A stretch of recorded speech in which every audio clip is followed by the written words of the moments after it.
এসব কি হচ্ছে? খাবার ভিতর ময়লা কিসের জন্য? তুই কি আমাকে মারতে চাচ্ছিস? আপা কি কইতেছেন আপা? খুব যত্ন সহকারে আমি ফুচকা বানাইছি, এখানে ময়লা আসার কথাই না আপা। কি কইতেছেন এসব? তার মানে তুই কি বুঝাতে যাচ্ছিস? আমি মিথ্যা কথা বলছি? মানে আমি সাজিয়ে গুছিয়ে এতগুলো কথা মিথ্যা বলছি তোকে? থাম, আমি এক্ষুনি পুলিশকে কল দিব। তারপর তোর আর তোর এই দোকানের ব্যবস্থা আমিই করছি।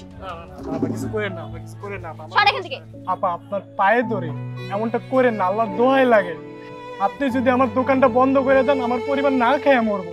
আমি আরেক প্লেট ফুচকা বানিয়েছি, তারপর আপনি এমনটা করেন না। পুলিশটা ফোন দিন না, আমার দোকানটা বন্ধ করেন না আপা।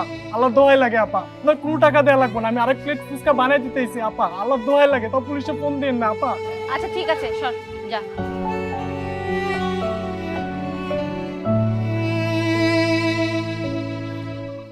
কিরে মা, তুই এখনো এখানে বসে আছিস? সন্ধ্যা হয়ে যাচ্ছে। বাবা আমি ফুচকা খাচ্ছিলাম, তুমি খাবা? আচ্ছা ঠিক আছে, ফুচকা পরে খাচ্ছি। তুই দেখ তো আমাদের ড্রাইভার কোথায়, আমার ইনহেলারটা নিয়ে আসতে বলতো, আমার শ্বাসকষ্ট হচ্ছে। আচ্ছা ঠিক আছে বাবা, তুমি বসো, আমি নিয়ে আসছি।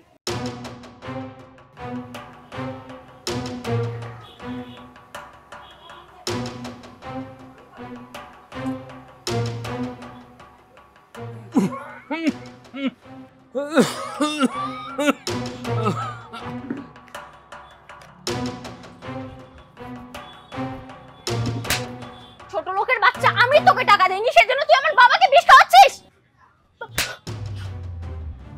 বাবা, তুমি এই ছোট লোক একটা ফুচকা ওয়ালার জন্য আমার গায়ে হাত তুললা? হ্যাঁ, তুই যাকে থাপ্পড় মারছিস ওই আমার জীবন বাঁচাইছে। আপা আমার কোনো দোষ নেই, আপনার রেখে যা ফুচকাটা স্যার ভুল করে খেয়ে ফেলছে। পরে আমি তারে পানি খাওয়াইছি। আপা বিশ্বাস করেন, আপনার বাবার সাথে কোনো খারাপ আচরণ করি নাই। ভাই, ভাই আমাকে মাফ করে দিবেন। আমি আসলে আপনার সাথে ঝামেলা করার জন্য ইচ্ছা করে এই ফুচকাতে ময়লা মিশিয়েছিলাম। দেখুন, আজকে ভুলের জন্য আমার বাবার মৃত্যু হয়ে যাচ্ছিল। আজকে আপনি যদি সময় মতো না সাহায্য করতেন, তাহলে কি থেকে কি হয়ে যেত। ভাই আমি আপনার কাছে ক্ষমা চাচ্ছি, আপনি আমাকে ক্ষমা করে দিবেন। এই যে টাকাটা আপনি রাখেন। আপা আমি তো এই যে আমার সাথে খারাপ ব্যবহার করছেন, এই জন্য আমার মনে কোনো কষ্ট নেই আপা। আমি শুধু একজন বিপদগ্রস্ত মানুষের পাশে দাঁড়াইছি, সেটা আমার মানুষ হিসাবে কর্তব্য। আপা টাকাটা আপনি ফেরত নেন, আমাদের মতো গরিব দুঃখী মানুষদেরকেও মানুষ মনে করি। এই চল, বাসায় চল।